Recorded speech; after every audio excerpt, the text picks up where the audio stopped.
குறிப்பிட்ட நாட்களுக்கு பிறகு அந்நாள் கர்ப்பவதியாகி ஒரு குமாரனை பெற்று கர்த்தரிடத்தில் அவனை கேட்டேன் என்று சொல்லி அவனுக்கு சாமுவேல் என்று.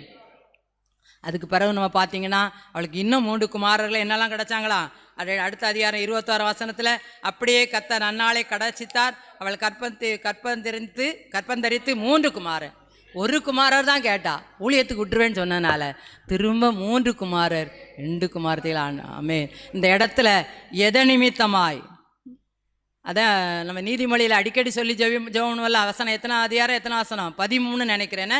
13 பணி 2 நெடுங்காலமாய் காத்திருக்குதல் இருதயத்தை இளைக்க பண்ணும், விரும்பினது வரும்பொழுதோ ஜீவ விருச்சம் போல் இருக்கும்.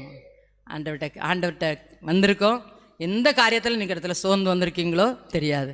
உங்கள் சோர்வுகளை என் ஆண்டவர் என்ன செய்வார்? எப்போ மாற்றுவார் தெரியுமா? எப்போ மாற்றுவார்?